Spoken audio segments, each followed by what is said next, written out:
আফগানিস্তানের বিপক্ষে ওয়ানডেতে ভালো করতে হলে টপ অর্ডারদের দায়িত্ব নিয়ে খেলতে হবে বলে মন্তব্য করেছেন সাবেক অধিনায়ক তামিম ইকবাল। সেই সাথে হংকংয়ের বিপক্ষে শেষ মুহূর্তের হারও নিয়ে খোলামেলা কথা বলেন তামিম ও সাবেক ফুটবলার আমিনুল হক। তাদের বিশ্বাস, হংকং থেকে জয় নিয়ে ফিরবে হামজা জামালরা। শুক্রবার উত্তরার রেশিও ক্যাফে উদ্বোধন শেষে একথা বলেন তারা। বিস্তারিত ইমরান হোসেনের রিপোর্টে। দুই প্রজন্মের দুই কিংবদন্তি, ক্রিকেটার তামিম ইকবাল আর ফুটবলার আমিনুল হক। মাঠের বাইরে হলেও দেশের খেলা এখনও ওদের হৃদয়ে। ব্যস্ততা পেরিয়ে শুক্রবার বিকেলেও দেখা গেল নতুন ভূমিকায় ক্যাফে উদ্বোধনে। পরিসংখ্যান বলছে বাংলাদেশের সেরা ওয়ানডে অধিনায়ক তামিম ইকবাল।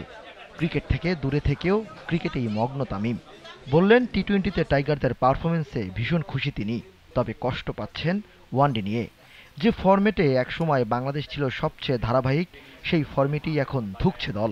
দে অল আর ট্যালেন্টেড প্লেয়ার্স। আমার কাছে মনে হয় যত তাড়াতাড়ি ওরা ফরম্যাটের হিসাবে খেলাটা যত তাড়াতাড়ি বুঝবে তত তাড়াতাড়ি এই সাকসেসটা আসা শুরু হবে।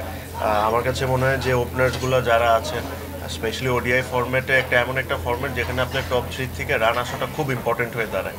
অবশ্যই মিডল অর্ডার তো ইম্পর্টেন্ট। এদিকে এশিয়ান কাপে হংকংয়ের বিপক্ষে শেষ মুহূর্তের হারও কাঁদিয়েছে সাবেক এই অধিনায়ক তামিম ও আমিনুলকে।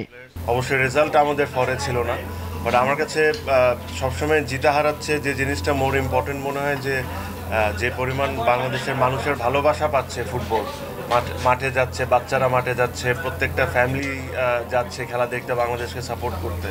That is very good. বাংলাদেশের যারা দর্শক তারা কিন্তু ফুটবলটিকে এনজয় করেছে এবং ফুটবলটিকে দেখে তাদের ভিতরে একটি অন্যরকম একটি ভালো লাগায়, যে উত্তেজনাপূর্ণ যে ফুটবলটি, সেটি তারা সকলে এনজয় করেছে।